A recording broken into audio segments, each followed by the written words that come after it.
Hello guys, അസ്സലാം വലൈക്കും. പുതിയ വീഡിയോസിലേക്ക് എൻ്റെ എല്ലാ പ്രിയപ്പെട്ട കൂട്ടുകാർക്കും സ്വാഗതം. ഇന്ന് നമുക്കൊരു ബർഗർ ഉണ്ടാക്കുന്ന വീഡിയോ ഉണ്ടാലോ. ഇതിൻ്റെ ഷോർട്ട് വീഡിയോ ഞാൻ മുമ്പ് ഇട്ടിട്ടുണ്ട്. അപ്പോൾ ഇന്ന് ഒരു ലോങ് വീഡിയോ ആയിട്ട് കാണിക്കാമെന്ന് വെച്ച് ഞാൻ വീഡിയോസ് ആക്കിയിടുകയാണ്. അപ്പോൾ ഒരു വലിയ സവാളയും ഒരു തക്കാളിയും എടുത്തിട്ടുണ്ട്. അപ്പോൾ നമുക്ക് വീട്ടിൽ തന്നെ നമുക്ക് മായമില്ലാത്ത ബർഗർ നമുക്ക് വീട്ടിൽ തന്നെ തയ്യാറാക്കി കഴിക്കാവുന്നതാണ്. അടിപൊളി ടേസ്റ്റ് തന്നെയാണ് നമുക്ക് കഴിക്കാം. കടയിൽ കിട്ടുന്നതിനും കാട്ടി ടേസ്റ്റ് തന്നെ നമുക്ക് നമ്മുടെ വീട്ടിൽ തന്നെ നമുക്ക് തയ്യാറാക്കി കഴിക്കാവുന്നതാണ്. അപ്പോൾ അതിനു വേണ്ടി ഞാൻ 4 ബൻ എടുത്തിട്ടുണ്ട്. അപ്പോൾ അത് 2 കഷ്ണങ്ങളാക്കി എല്ലാത്തിനും 8 പീസാക്കി എടുത്തു വെച്ചിട്ടുണ്ട്. അപ്പോൾ മുട്ടയും ഇതിൽ ചേർക്കുന്നത് മുട്ടയും മയോണൈസ് ഞാൻ തയ്യാറാക്കിയിട്ടുണ്ട്. മയോണൈസ് ഞാൻ ഉണ്ടാക്കുന്ന ഒരു വീഡിയോസ് എടുത്തു, പക്ഷേ എനിക്കത് ഇടാൻ പറ്റുന്നില്ല.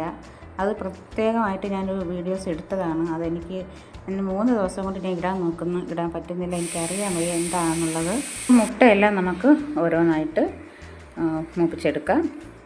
അപ്പോൾ ഇതിൽ നമ്മൾ ചേർക്കുന്നത് സോസ് ഇരിപ്പുണ്ട്, ടൊമാറ്റോ സോസ് ഇരിപ്പുണ്ട്. അപ്പോൾ ഓരോന്നായിട്ട് നമുക്ക് മറിച്ചും തിരിച്ചും ഇട്ട് കൊടുക്കാം. വാങ്ങിക്കുന്നത് അപ്പം നമുക്ക് അതിൽ ഓരോ ചേരുവകളെല്ലാം ചേർക്കുന്നതല്ലേ. അപ്പോൾ നമുക്ക് വിശ്വസിച്ച് നമ്മുടെ വീട്ടിൽ തന്നെ സാധനങ്ങളെല്ലാം ഉണ്ടെങ്കിൽ നമുക്കത് വീട്ടിൽ തന്നെ തയ്യാറാക്കാം. അപ്പോൾ മയോണൈസ് കൂടെ ഈ മുട്ടയുടെ പുറത്ത് ആഡ് ചെയ്ത് കൊടുക്കുന്നത് ഭയങ്കര ടേസ്റ്റായിരിക്കും. അപ്പോൾ നിങ്ങൾ ഇതുപോലെ വീട്ടിൽ ചെയ്ത് നോക്കണം. ഭയങ്കര ടേസ്റ്റി ആയിട്ടുള്ള ബർഗർ പിന്നെ സാൻഡ്വിച്ച് അത് നമുക്ക് ബ്രെഡിൽ ചെയ്യാം. ചെറിയ മധുരമുള്ള ബന്നാണ് എനിക്ക് കിട്ടിയിട്ടുള്ളത്. അപ്പോൾ ഞാൻ വാങ്ങിക്കുന്ന കടയിൽ ബന്നില്ലായിരുന്നു. അപ്പോൾ കുഴപ്പമില്ല, എന്നാലും കുഴപ്പമില്ല, നല്ല ടേസ്റ്റായിരുന്നു.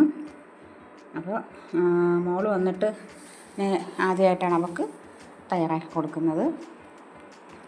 അപ്പോൾ എല്ലാവരും വീട്ടിൽ തയ്യാറാക്കി നോക്കണം. അതുപോലെ തന്നെ എനിക്ക് സപ്പോർട്ട് ആവശ്യമാണ്. ലൈക്ക്, കമൻറ്റ്, സബ്സ്ക്രൈബ്, ഷെയർ എല്ലാം ചെയ്യണം. അപ്പോൾ മയോണൈസ് തയ്യാറാക്കിയിട്ടുണ്ട്. അതിൻ്റെ വീഡിയോസ് എന്ത് പറ്റിയെന്ന് എനിക്കറിയാൻ വയ്യ, പക്ഷേ എനിക്ക് ഇടാൻ പറ്റുന്നില്ല.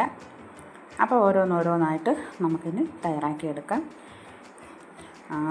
അതുപോലെ തന്നെ ഓരോന്നും തയ്യാറാക്കിയെടുക്കുമ്പോൾ നമ്മൾ സൂക്ഷിച്ച് വേണം അത് ചെയ്യാനുള്ളത്.